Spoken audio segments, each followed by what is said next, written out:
Соловьи поют, заливаются, значит, все приметы сбываются, а твои слова не забудутся, сбудутся, сбудутся. У меня память музыкальная плохая, а то бы я исполнил эту песню. Вот в той стороне соловьи вечером заливаются.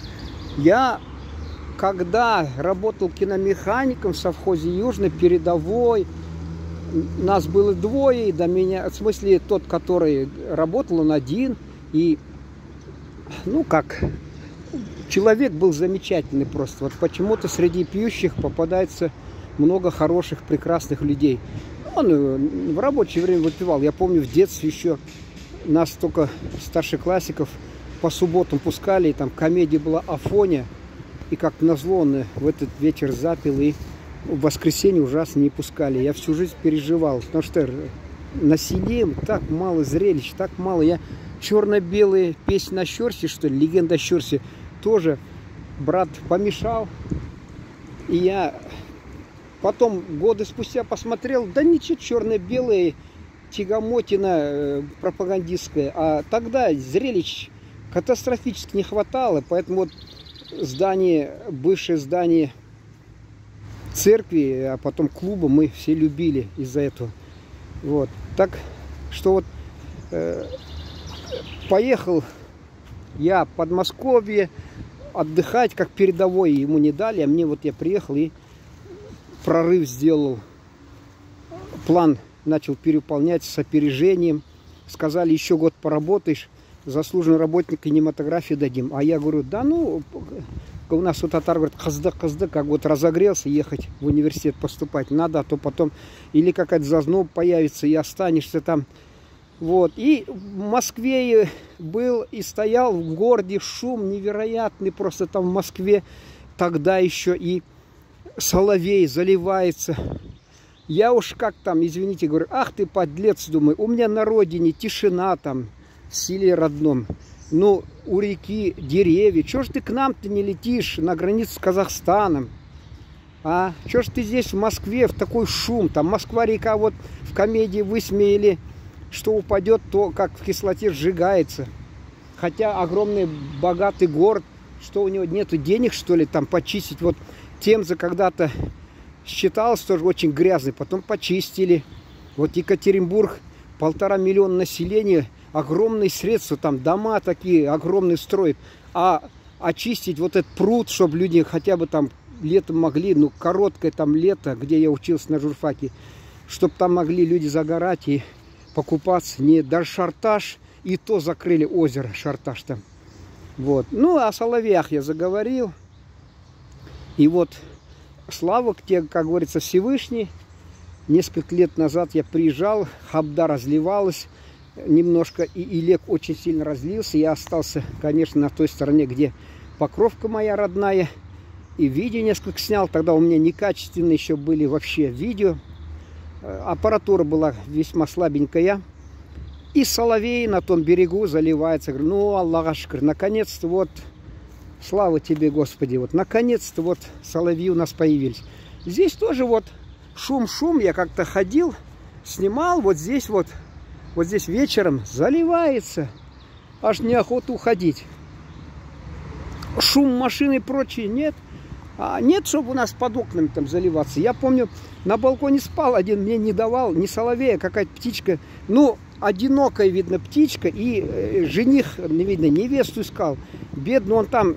Раньше я, положим, на балконе сплю и от азана просыпаюсь, а тут вот он полночи мне спать не давал. Он так жалобно все, невесту ищет. Там, как этот Ипполит Матвеевич Воробьянинов, там весна же была, да, и ее бабушки приголубливали, что ли, чайком сидели, там баловались, что-то и прочее, там пишет Ильфа Петров, и он Зосю Синицкую аж в ресторан потащил, потому что и потом номера, вот, типа захотел. Вот то же самое, он, бедный, видать, все-таки хотел какую-то птичку свою встретить, и он там заливался полночи, пока тишина, чтобы она услышала, и, дескать, надо, мол, род продолжать.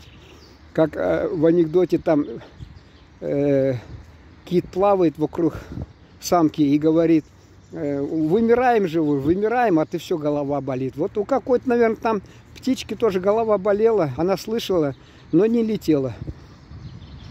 Сейчас птички поют, да. И как-то вот смотрю, конечно, вот мне говорят, после Петр Павел день убавил, как раз вот этот день, и после этого, говорят, птички перестают петь.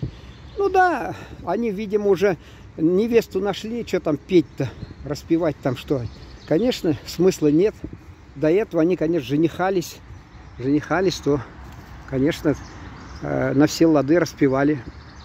Я думаю, на этом завершить и другое видео сделать. Или все-таки немножко сказать. Я, когда в детстве мы бегали вечером, уезжал уже там по весне или поздней весной, яблоки только-только еще мелкие, зеленые, кисленькие, и совхозный сад, и охранник уезжал, а мы, пацаны с Татарского края, где-то с десяток или с дюжину ребят, за километр 3-4, там 4, почти 3,5, бежали туда, наедались этих зеленых яблок, и еще туда вот у нас тогда какие-то футболки, не футболки, такие простенькие, их набивали туда и дома ели, и ничего не было, ни рези, ничего.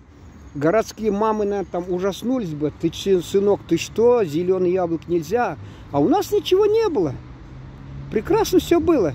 И мы дети природы. Ели, что попадет. В степи вот жили с братьями и родными, коз пасли, отец там уезжал в село, а холодильников нет, конечно, в степи, все киснет, и козу подоили, молока попили, там к чаю, значит, забелить, что можно было попить. Потом хлеб зачерствевший, все, чай, сахар, молока нет, и это сметана прокисла, и мы вот так, и природа. И тянуло все время в родное село поиграть с ровесниками, в кино сходить, порыбачить. А тут сидишь, тоска. Вот там Казахстан, и тогда Союзная Республика была это. Оттуда ребята пришли, рыбу ловили, щуренка какого-то упустили при мне. А потом я там же проходил, и эту щуренка поймал. Я не буду, как рыбаки, уж это преувеличивать вообще. Но скажу, что 2 метра есть. Шутка, конечно. Сантиметров 30, наверное, от силы, там щуренок и все. Но для меня это событие было. Событие. Вот, что хочу сказать. Природа тянет человека, природа тянет. Вот это птицы, они, вот как у них гимн природе поют, что ли, удивительные, безязыкие существа, а насколько трогают душу человека. О Генри, что ли, у кого-то из зарубежных писателей рассказ, что один священник узнал, и другой, кто-то еще там узнал, значит, строгий какой-то папаня узнал, что их дочь у одного, у другого сын, подростки встречаются. Они запаслись розгами, конечно, и вот лунной ночью пошли. И они пока туда шли, к месту, где они должны встретиться, они шли, и там птицы пели, заливались. Луна, и они подумали, если Господь такое создал красоту, такое благолепие, такое птичье пение, это, наверное, все-таки Он благословляет вот эти отношения, что такое, и они не стали вот этих детей наказывать. Позвольте вот на этой умной истории завершить, а то потом опять затяну на время, и мне закачивать очень много времени отнимает, 20. Ужаснулся, вот интернет сегодня отвратительно работает, 20-минутный ролик буквально, да, показал мне 56 минут, будет закачивать. Я уж ради вас хожу в одной футболке на холодке таком диком и терплю вот мою жертву тоже. Учтите ради вас, наши дорогие зрители. Не думайте, что вот мне какое-то удовольствие доставляет. Просто неохота зрителей терять. Смотрю, они уже подсели немножко на мои ролики. Но я хочу вас и дальше использовать, завораживать. Конечно, мне далеко вот этих до птичек, которые способны завораживать через слух. Но тоже надежды не теряю, что зритель поведется и будет удовольствие получать. Вот сейчас видно, еще одну вещь скажу, я ходил раньше, вот, чтобы не наступить на этих там бегущих всяких там насекомых, а сегодня уже часа-полтора смотрю, их нету. А хотя ничего не предвещает дождя. Я говорю, нет, они все-таки паразиты умнее нас. Вот они прогноз не смотрят. У нас вот, допустим, прогноз передают на дню несколько раз и предупреждают, что грозовой и прочее, там ливень, ничего, мимо проходит. А бывает наоборот. И они, в отличие вот от работников метеорологической службы, лучше разбирается, какая погода нас ждет. Ну все, спасибо за внимание.